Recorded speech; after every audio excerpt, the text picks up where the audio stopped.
Hey everyone, welcome back to our channel. If you're new here, please subscribe. I'd really love that. If you're returning, how you doing? When's the last time you were at a wedding? Right? There's so many times that we get invited or we just don't go, right? You know, imagine you go to a wedding and there's laughter and there's toast and loud music and you're dancing and a wonderful dinner, the bride and groom, right? And then suddenly the unthinkable happens. Shots ring out. That's what turned Sky Meadow Country Club in Nashua, New Hampshire, into a scene from a nightmare on September 20th. Early headlines screamed, "Mass shooters on the loose." Oh my gosh. But the facts, way less Hollywood and way more heartbreaking reality. Today we are fact checking the fear of what really happened minute by minute. So stick around because in a world full of hype, calm cuts through the noise. So let's dive in. The reason why I'm doing this video is because as people of the prepared mind, we always say head on a swivel, know your surroundings, right? Be vigilant.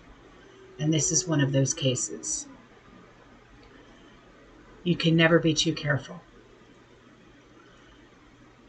So from what I have pieced together, and this is fresh reports, okay, from everything that I have gathered from very public resources.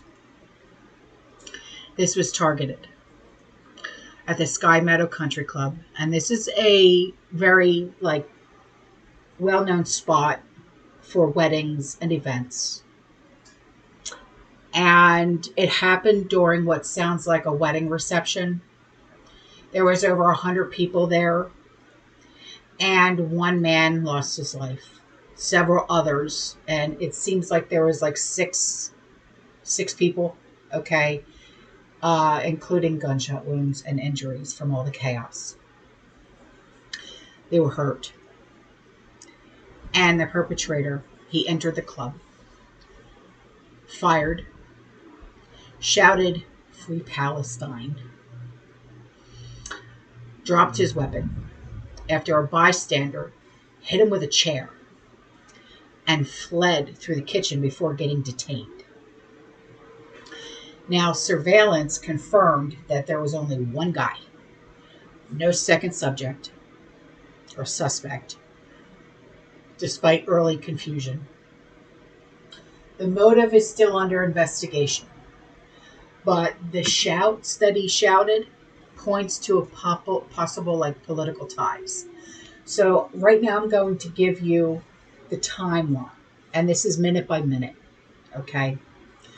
Between 7:45 and 7:50, the shots erupt inside the club's function hall during the wedding reception. The lone suspect enters and opens fire on targeted individuals, saying, "Free Palestine." Multiple people are hit.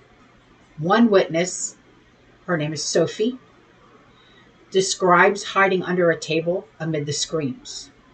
Over 100 guests were present. At 7:55 p.m., the initial 911 calls start flooding it. Multiple ambulances are dispatched. Trauma alerts activated in Southern New Hampshire Medical Center in Nashua. And Nashua is Nashua. And hospitals in Manchester as well.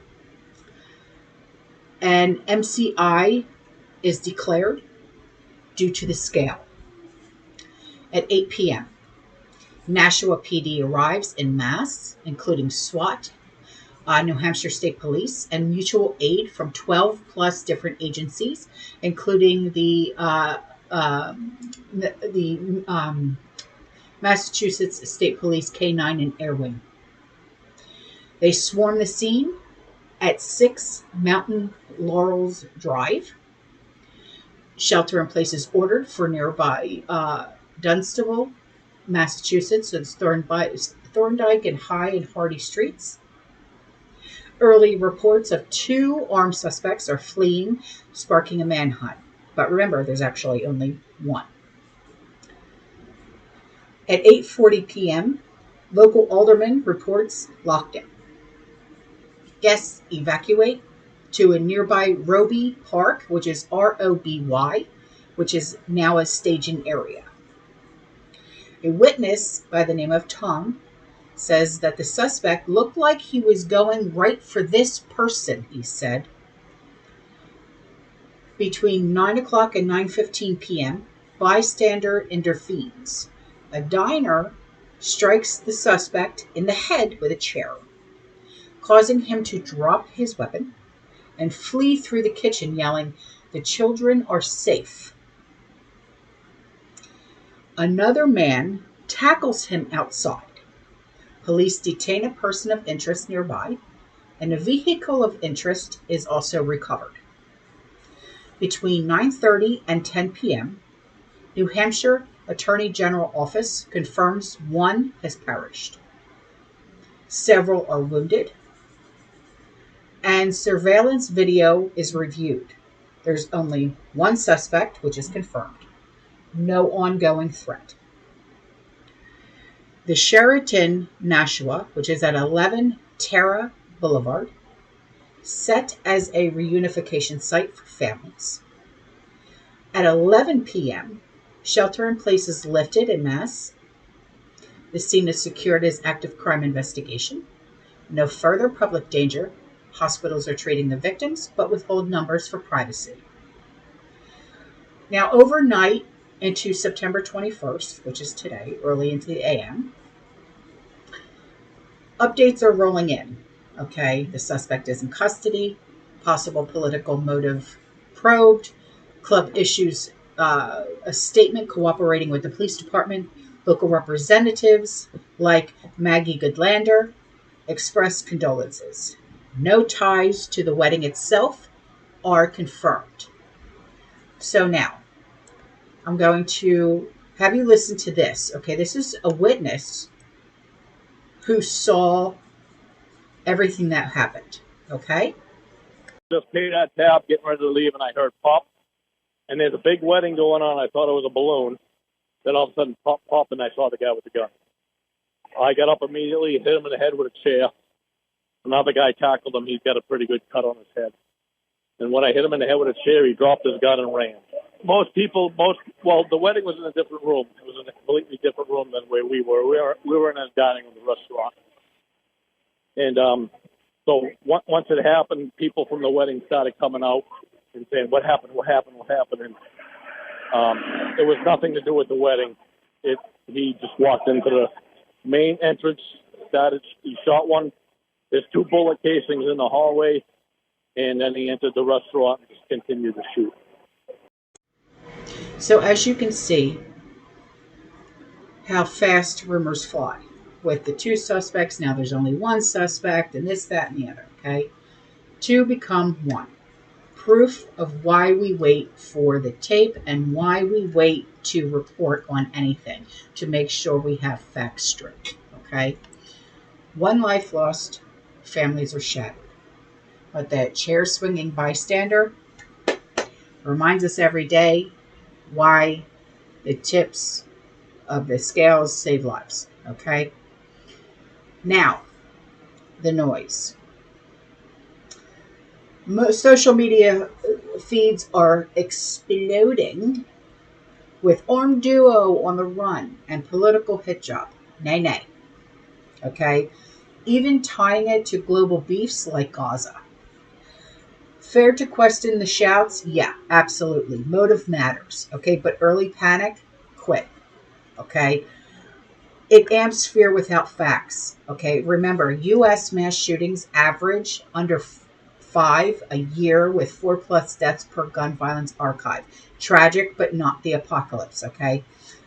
This was not random. It was targeted. Stopped cold by quick thinking and cops. No manifesto yet, and I stress yet, but let's not let one shout define a community. Nashua is resilient, okay? And I'm talking about the community of Nashua. 91,000 strong, border vibes with mass, fear mongers, they want clicks, y'all, okay? We are here for clarity and for facts and facts alone, okay? Bottom line, this hits hard. It hits in the gut, it hits in the heart, okay? Prayers for the family of the one who lost their life. The wounded are healing. And the first responders who turned terror into containment. It's a gut punch reminder, okay? Vigilance saves lives, but panic, it steals your peace. If you're in New Hampshire or you're just scrolling the headlines, please fact check like your sanity depends on it, because it does. So what do you think? Have you heard about this? Was this politically fueled, or is this something deeper? Please drop your comment in the comment section. Smack the like. You know, if this cuts through the BS of what you're seeing on social media, you know, and subscribe for more breakdowns. Okay, stay calm out there. I will see you guys in the next one. You stay safe, you stay positive, you keep prepping, and as always, fear less and God bless. Ciao.